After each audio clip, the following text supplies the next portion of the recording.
It's a new year and a new chance for you to make a fresh start with your compliance. We're going to be bringing you a daily tip, strategy, or idea that you can use to improve your program. Here's your host, Tom Fox, the Compliance Evangelist. Welcome to 2024.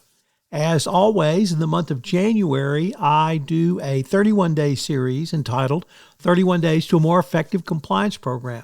In the month of January 2024, we'll be doing that, and today is day one. This year, I'm going to open with some of the key speeches from the Department of Justice in 2023 and how those speeches really portend what DOJ enforcement will look like, and equally importantly, what you as a compliance professional will need to do to respond to these new DOJ initiatives. While there were, of course, multiple FCPA enforcement actions from 2023, I really think these speeches from the Department of Justice portend where the DOJ is going with enforcement and give us greater insight to what their expectations were going to be.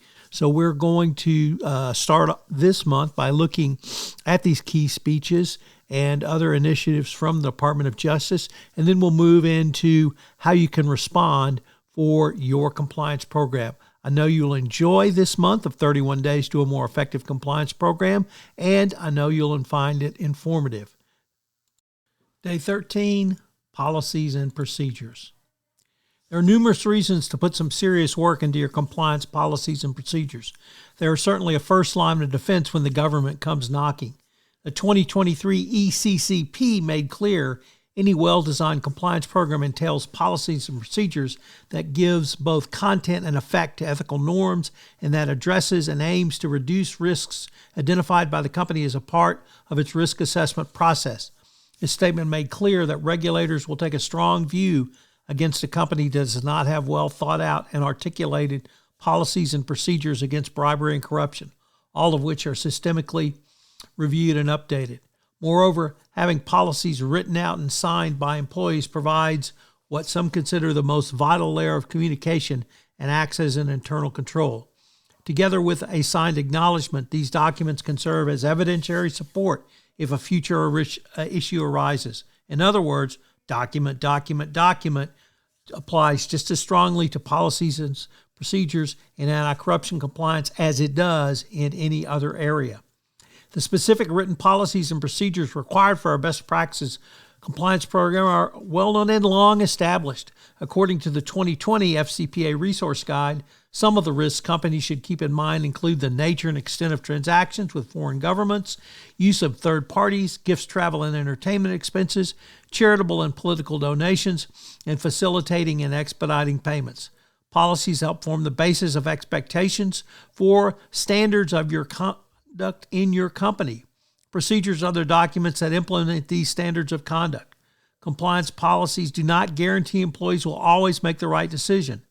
However, the effective implementation and enforcement of compliance policies demonstrate to the government that a company is operating professionally and ethically for the benefit of its stakeholders, its employees, and the communities it serves.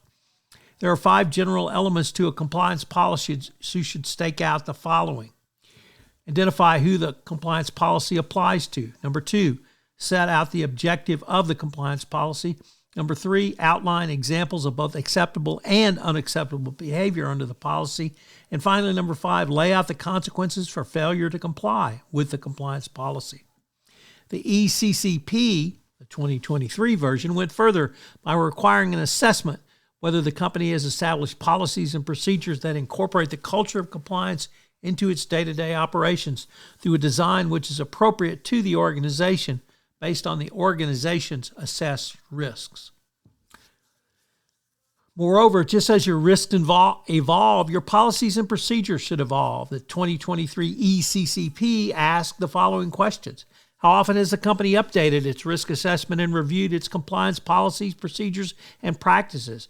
Number 2, has the company undertaken a gap analysis to determine if particular areas of risk are not sufficiently addressed in its policies, controls, and training?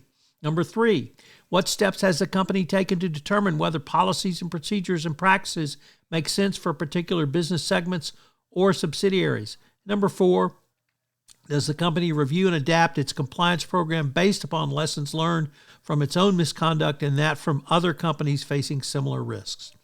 The bottom line is that the DOJ expects updates to your policies and procedures, and they need to be reviewed on a regular basis and updated as your risks evolve. Finally, the 2020 FCPA Resource Guide ends its section on policies and procedures with the following. Regardless of the specific policies and procedures implemented, these standards should apply to all personnel at all levels of the company. It is important that policies and procedures are fairly and consistently implemented across the organization. Institutional fairness demands that if company policies and procedures are not applied consistently, there is a greater chance that if employees are dismissed for breaching a policy, they could be unfairly terminated. Moreover, inconsistent application of your policies and procedures will destroy your credibility of your compliance program. This last point cannot be overemphasized. If an employee is going to be terminated for fudging expense accounts in Brazil, you had best make sure the same conduct lands your top producer in the U.S. with the same quality of discipline. So what are today's 3 key takeaways? Number 1, written compliance policies and procedures together with the code of conduct form the backbone of your compliance program. Number 2, the DOJ and SEC expect a well thought out and articulated set of compliance policies and procedures, and they must be adequately communicated throughout your organization. Number 3, institutional justice and institutional fairness for the application of policies and procedures demand consistent application of your policies and procedures literally across the globe. Join us tomorrow for Internal Controls. For listening to this episode of 31 Days to a More Effective Compliance Program. 31 Days to a More Effective Compliance Program is a part of the Compliance Podcast Network. This podcast is a part of the C-Suite Radio Network. For more top business podcasts, visit c-suiteradio.com.